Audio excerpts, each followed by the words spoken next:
Well, reform's threat to the Tories, and indeed, will reform be naming the Chinese spy H6 in the House of Commons later today? First up, though, let's talk about the Home Secretary, Yvette Cooper.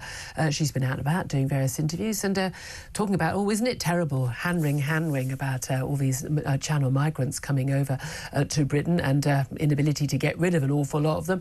The numbers over the weekend, even in December, still sky high in their hundreds. But she's refused once again to set any timetable, to set any date, start or end date, for cutting those small boat crossings. Let's talk about this with Alp Mehmet, Chairman of Migration Watch UK. Very good morning to you, Alp. Good morning. Thank you so much for joining us. Now, Alp, I mean, why do you think that the Home Secretary has decided not to give us a timetable or a date? Simple, because she's not going to be able to do it. That's why.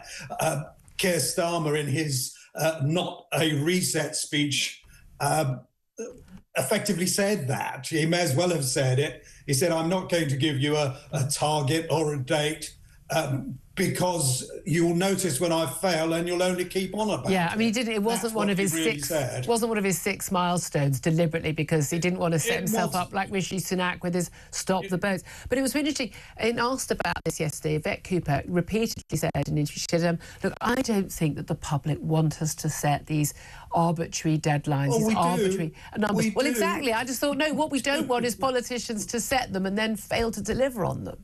Exactly. I smash the gangs. Frankly, it's more of a sham than a smash. Yeah. They've done nothing of the sort, and they're not going to do anything like that.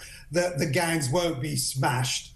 And what they haven't said, I mean, they've been trumpeting the fact that they've sent 13,400 or whatever it is back. What they haven't said is that the vast majority of those, probably around 70%, are voluntary, for goodness sake. They want to go back to their own countries. They're getting a flight back for Christmas, some of them. Well, not only are they getting a flight back for Christmas, but they're getting £3,000 each, a lot of them. We know that 609 Brazilians were sent back in the summer, including children. They all got £3,000 each. That's nearly £2 million, for goodness sake. If 70% of the 13,400 were to be given £3,000 each, and we should be told, frankly, if they were, that's about £30 million.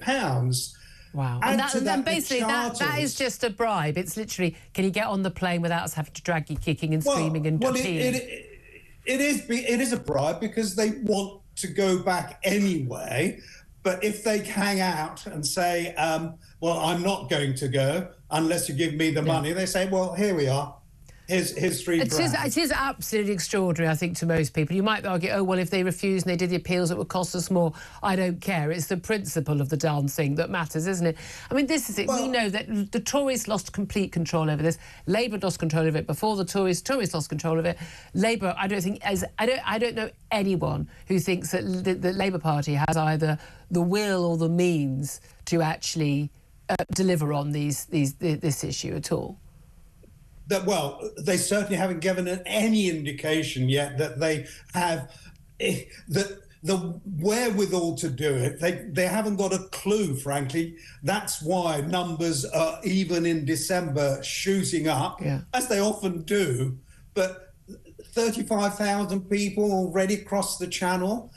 We don't know how many of those that have been returned were actually cross-channelers, those who've come illegally. Many of them will have been offenders of one form or another. Well, I think Yvette Cooper also mentioned, I think a lot of these people are people who've overstayed their visas. But another thing she was asked, they arrived legally and then they've started working, they've overstayed on a student visa or a tourist visa.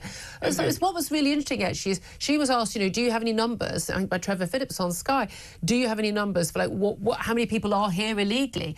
And he quoted a figure that has been suggested around 1 million. I believe it's actually thought to be by you guys rather more than than that, and that was about 10 years ago, the million figure. Definitely is more than that. But she said, well, you know, we don't know, and we have no way of knowing. I think this is one of the things that a lot of people find extraordinary. You have to have your passport, you know, checked and stamped. Most people have passports that, they're the e-passports now. People, you should know who's in the country and who's not in the country. How do we not know that there are 1 million plus people in this country who aren't allowed to be here? Well, because the check at the border now, which is as often as not done by a machine, simply establishes that you are the individual that is there on the passport. Your photo is the right one.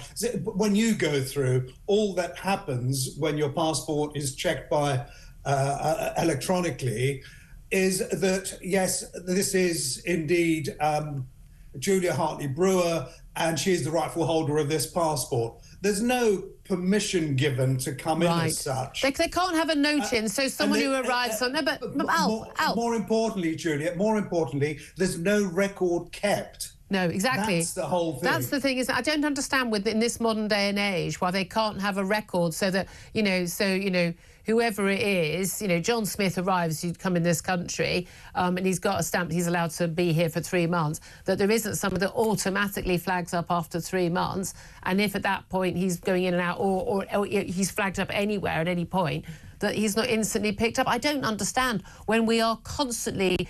We're having to provide ID all the time. People have, bank cards, which are, linked to their... You have to show ID at your bank. Why? There seems to be joined-up thinking when we don't want it, and no joined-up thinking when we do want it. Well, we used to do that, frankly. Many years ago, we did record people who were coming in on limited leave, someone who was coming in for...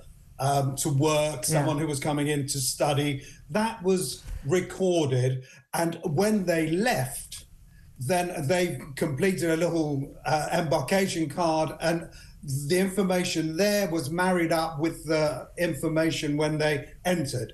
That isn't happening anymore. Yeah, I mean, that's kind of basics. It's absolutely basic stuff. It is quite extraordinary. Yeah, well, I've got no hopes that things are going to improve on that front. I don't think you have either. Mehmet, though, you've been fantastic at Migration Watch UK from bringing this issue to the fore. You and I have been talking about this stuff for a heck of a long time, longer than Yvette Cooper has, that's for sure.